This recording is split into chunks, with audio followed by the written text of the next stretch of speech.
എടാ ചേച്ചി എന്താ ഇങ്ങനെ ഇരിക്കുന്നേ? എടേ ഞാനൊരു പ്രൊഡക്റ്റ് ഓർഡർ ചെയ്തായിരുന്നു. അപ്പോൾ അത് ഇന്ന് എനിക്ക് വന്നിട്ടുണ്ടായിരുന്നു. അപ്പം ഞാൻ കരുതി നിങ്ങളെയും കൂടെ കാണിക്കണോ അതോ ഞാൻ ഒറ്റയ്ക്ക് ഓപ്പൺ ചെയ്ത് നോക്കിയാൽ മതിയോ എന്ന് ഞാനിങ്ങനെ ആലോചിക്കുമായിരുന്നു. എല്ലാവർക്കും കാണിച്ചു കൊടുക്ക്. അപ്പോൾ എല്ലാവർക്കും നമുക്ക് കാണിച്ചു കൊടുക്കാം അല്ലേ? ഞാൻ അവിടെ മഞ്ഞക്കത്രി ഇതായിട്ടോ ഞാൻ പുതിയത് മേടിച്ചെന്ന് പറഞ്ഞാൽ നല്ല മൂർച്ചയൊക്കെ ഉണ്ട് സംഭവത്തിന്. അപ്പോൾ ഇതാണ് നമ്മുടെ സാധനം കേട്ടോ. അപ്പം നമുക്കിതൊന്ന് ഓപ്പൺ ചെയ്ത് നോക്കാം എങ്ങനെ ഉണ്ടെന്ന്. അപ്പോൾ ഇത് വേറൊന്നുമല്ല കേട്ടോ, കുഞ്ഞാപ്പിക്കൊരു ലഞ്ച് ബാഗാണ്. അപ്പം ഓൾറെഡി ഒരെണ്ണം ഉണ്ടായിരുന്നു. അപ്പം അത് കൂടാതെ ഇപ്പോൾ വിശ്വചേട്ടൻ ഒരെണ്ണം ഓർഡർ ചെയ്തതാണ്. സംഭവം എങ്ങനെ ഉണ്ടെന്ന് നമുക്ക് നോക്കാം കേട്ടോ.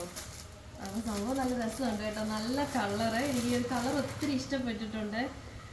അപ്പം അതുകൊണ്ട് തന്നെ ഇങ്ങനെയൊക്കെ പിടിച്ചിട്ട് പോകാൻ പറ്റുന്നതാണ് കേട്ടോ. അപ്പോൾ ഇതിൻ്റെ അകത്ത് തന്നെ സിബും കാര്യങ്ങളൊക്കെ നമുക്ക് വരുന്നതാണ്. അപ്പം നമുക്ക് വേണേലും പുറത്തൊക്കെ പോവുകയാണെങ്കിലും നമുക്ക് വേണേലും ഇത് കൊണ്ടുപോകാൻ പറ്റുന്ന ഒരു സാധനമാണ് കേട്ടോ. ഇങ്ങനെയൊക്കെ പിടിച്ച് നമുക്ക് കടയിലൊക്കെ പോകുമ്പോഴാണെങ്കിലും ഇങ്ങനെയൊക്കെ പിടിച്ച് നമുക്ക് അതിൽ കൊണ്ടുപോകാം. സംഭവം പൊളിയാണ് കേട്ടോ. അപ്പം നമുക്കിത് വലിയ റേറ്റ് ഇല്ല, എന്നാൽ റേറ്റ് ഉണ്ട് താനും. പക്ഷേ ഇതിൻ്റെ ലിങ്ക് വേണ്ടവർ ലിങ്ക് ഒന്ന് കമൻറ്റ് ചെയ്യണേ. അപ്പം നമ്മൾ ലിങ്ക് അയച്ചു തരുന്നതായിരിക്കും. അപ്പം സാധനം നല്ല സൂപ്പറാണ് കേട്ടോ.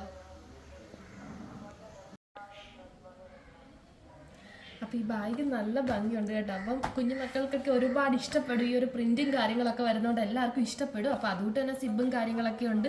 നമുക്ക് കുട്ടികൾക്കൊക്കെ ആണെങ്കിൽ പിടിച്ചുകൊണ്ട് പോകാൻ പറ്റുന്ന ഒരു അത്രയും വെയിറ്റും കാര്യങ്ങളൊക്കെ ഉള്ളു. അപ്പോൾ വലിയ വെയിറ്റ് ഒന്നും ബാഗിന് തന്നെ ആണെങ്കിലും ഇല്ല. അപ്പം നല്ല ക്വാളിറ്റി ഒക്കെ ഉള്ള ഒരു സാധനമാണ്. അപ്പോൾ അത്രയും മാത്രമേ ഉള്ളൂ. ടാറ്റ ബൈ ബൈ, അടുത്തൊരു വീഡിയോയിൽ കാണാം.